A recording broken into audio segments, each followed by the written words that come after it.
Now, government's management of asylum seekers and refugees came under the spotlight when the Home Affairs Minister, Dr. Aaron Motsoaledi, held talks with the representative of the United Nations High Commissioner for Refugees this week. Dr. Motsoaledi met with Ms. Gillian Triggs yesterday. This is South Africa, according to the Migration Policy Institute, hosts the largest number of immigrants on the continent.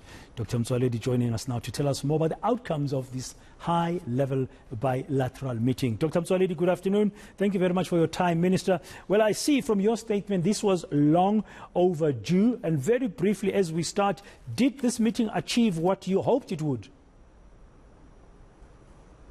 Good afternoon, Braden. Good afternoon to the listeners and viewers out there. Thank you for having me. Indeed, this meeting achieved a lot. In all, there were 7 outcomes on which we agreed upon.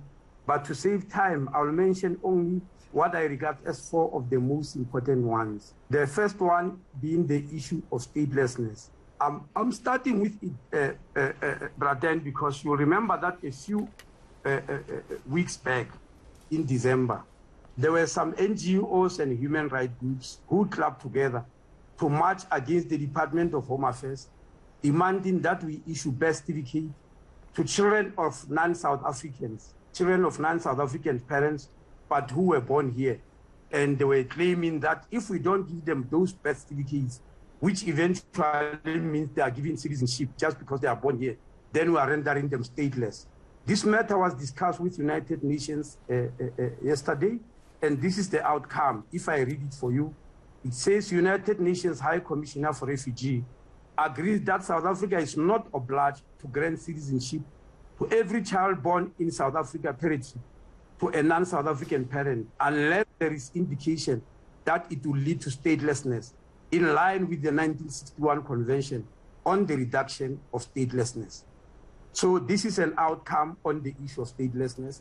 And it further on says the United Nations will sit and present a clear definition of exactly what statelessness is, because some people misunderstand it or they are abusing it deliberately. Okay, so that's a key outcome that, as you've highlighted there. But there were also issues around the legislative reform that a U.S. government have decided that it might be necessary to do.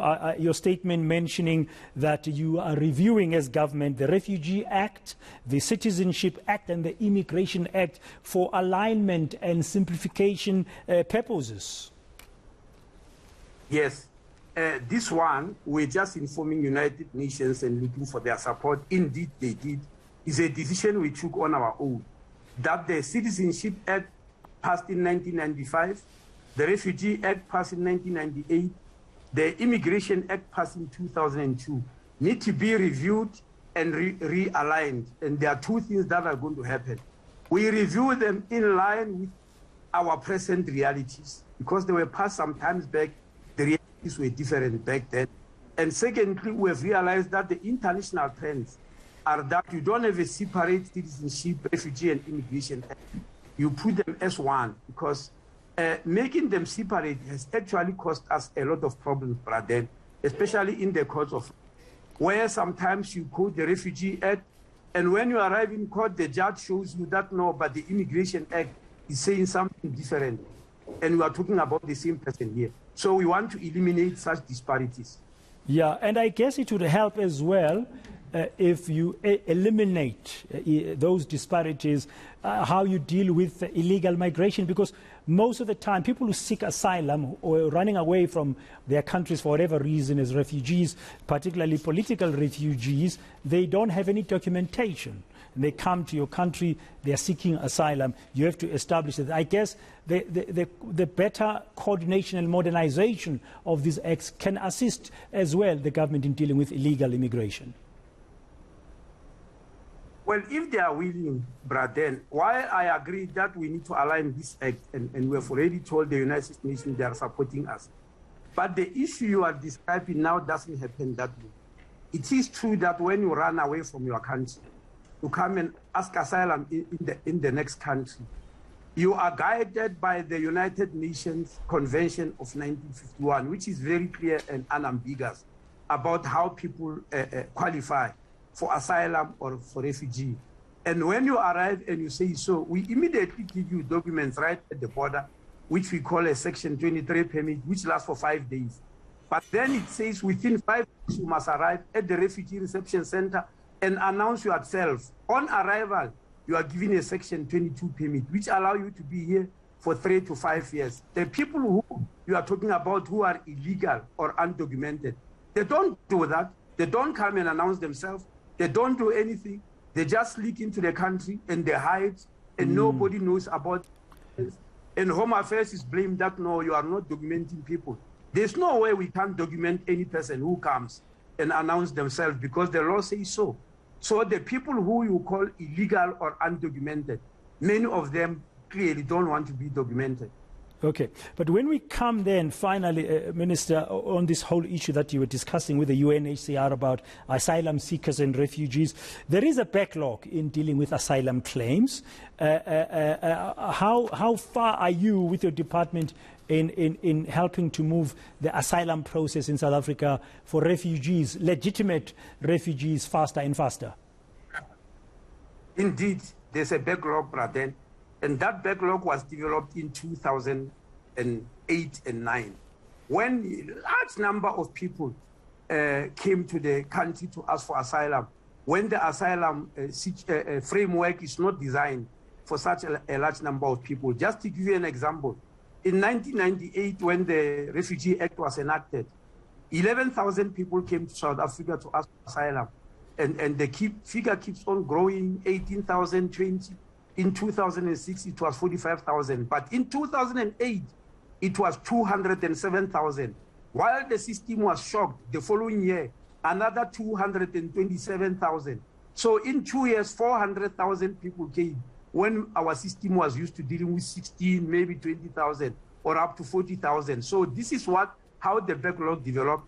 Last year in March, we launched a joint project with United Nations High Commissioner for Refugees, whereby they gave us 143 million rand to hire 36 extra lawyers to deal with this backlog. We have hired them, they've had workshops, they've undergone training and orientation, and they've started the work.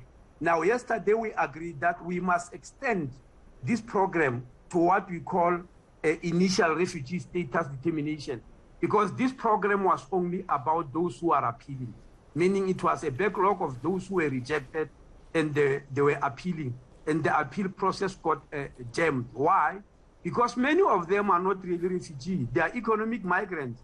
So when you test them in terms of the United Nations Convention of 1951, they don't make the cut, because the convention is clear about who qualify for citizens, okay. for refugees.